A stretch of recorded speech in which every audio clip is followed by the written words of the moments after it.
All right, welcome back on this Tuesday, bottom of the hour. As is the case on Tuesdays around here, we have our KSAT Q&A with the Honorable Mayor of San Antonio, Gina Ortiz Jones. Yeah, thanks for being here. Good to be with you all. Always appreciate it. Going to start with Project Marvel. Yesterday, we covered a rally where a lot of community members got together and said, hey, we want to see a stronger community benefits agreement between the Spurs and the city. You've talked a lot about wanting to see that as well. So the Spurs are saying, hey, city, we will give you X number of dollars. And is it up to the city council then to decide what projects, where you put that money? Yeah, so I mean, first off, I think it's important that as we go into this, we do look at how we can best support community needs and make sure it's reflective of what all the community wants, right? Not just one part of town. So, you know, what that ultimately looks like, we'll work together to make sure that it's reflective of community needs and ensure, again, you know, as you have heard me say, though, I would still very much like revenue sharing. And I can't not think about this in light of the budget. We're in the budget season right now, and it's always about how can we help ourselves? How do we pay for more cops? How do we pay for more fire? How do we pay for more police? It's through additional revenue streams, and those ticket sales, those concessions, those naming rights, those are all the most lucrative aspects of those deals. So I will continue to work with my colleagues to figure out how we might be able to, you know, strengthen those. And the community benefits, those again are nice to have, but I think as I was talking to a friend of mine, you know, my approach to this is when they get theirs, we get ours. That's what revenue sharing is about. Yeah. Yep. You touched on the budget, which it's a little more than 2 weeks away from being voted on, and you mentioned the round of budget town halls that each district hosted. Yeah. Those are now done, and you were able to go to a number of those. Yes. What were some of the takeaways, just being there and hearing directly from the constituents? What were some of the bigger takeaways? Well, first of all, let me express my thanks to all of our neighbors that showed up. There were 10, and then certainly there was the youth town hall, very much appreciated from hearing from them as they were hosted at the Central Library. And they had a little bit of a different exercise, which is what does San Antonio look like in 20 years for you? And I was very much struck by, you know, our youth that are looking for, many of their comments were not only about physical structures, but about their understanding of opportunities that were available to them. And what that I think speaks to is, how are we addressing some of the foundational challenges in our community that allow for greater access to opportunity? So, you know, one of those things that I think has borne itself out is the need for us as a city council to really understand how can we help ourselves in terms of things like educational opportunities, right? The things that are so foundational to our productivity, but our long-term economic strength. So I'm thankful for those folks that have provided feedback. The budget is still far from done. We still have, we'll just call some horse trading to do, right?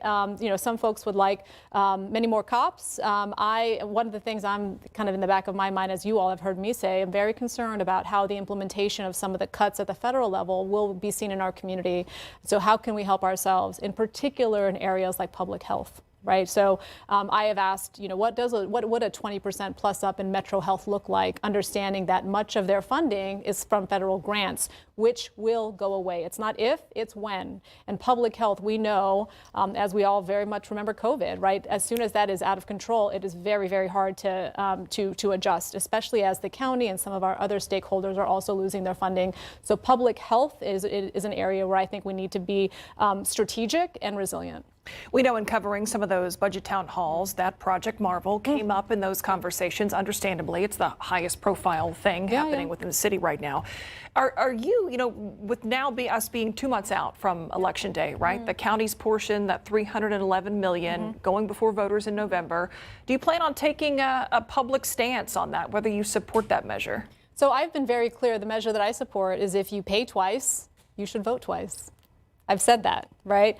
Because when you vote on the 311, if you live in the city, you're not just paying, you know, $489 because you also live in the county, which means you're also paying $311, which means if you are a city voter, you are actually on the hook for $800 million of the $1.3 billion stadium.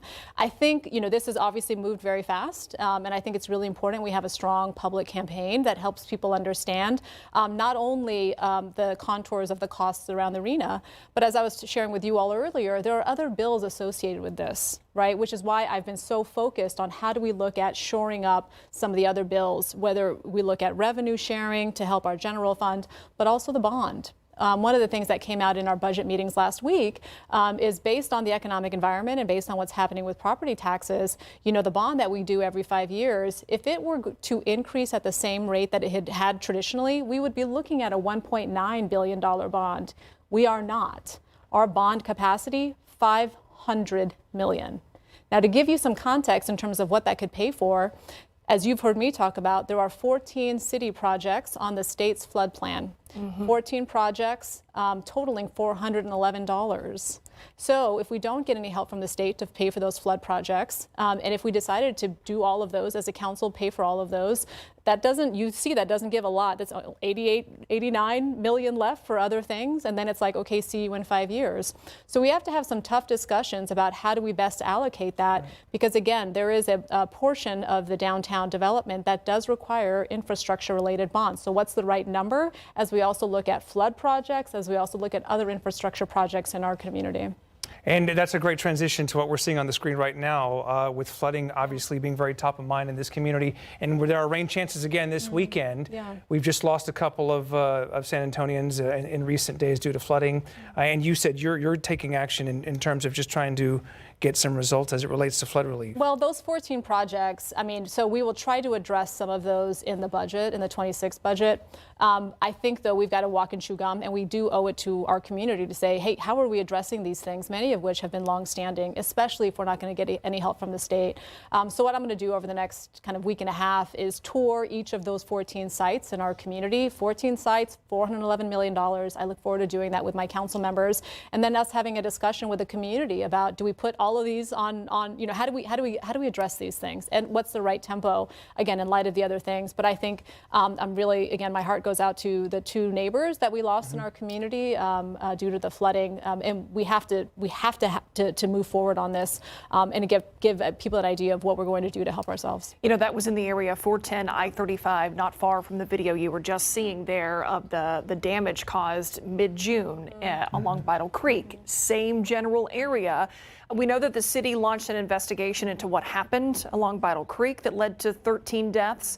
We haven't seen that report yet, but do you know of anything that has happened in that area specifically to try to mitigate the risk? Yeah, and that's forthcoming. I think as some of the flood projects identified in the budget, in the 26 budget, will address some of that proposed. And so again, we've got to make sure that if we'd like to include more of that in the budget, that we do so in light of, as you identify, kind of the persistent challenges and safety concerns. Yeah, figuring out how to stretch those dollars, Right. what it comes down to. All right, Mayor, we always appreciate your time. Thank Thanks for you all. being here. Thank you Take so care. much. Appreciate it. Oh, hey. Congratulations to my John Jay Mustangs for beating Holmes. Beating Holmes. I know y'all didn't highlight them, but I'll highlight you. They won. This is the 4th year in a row my Mustangs beat the Holmes, 28-14. Number 5, congrats. I saw that like 70-yard run back too. It was Oh my good. goodness. It was good. I think Larry had you covered watch on out, Friday. Larry. Yeah, Larry had you covered on Friday. All right, Mayor, thank you. Thank you. We'll be right I also back. said we have an opening in the sports department right now, as a matter of fact. We'll be back.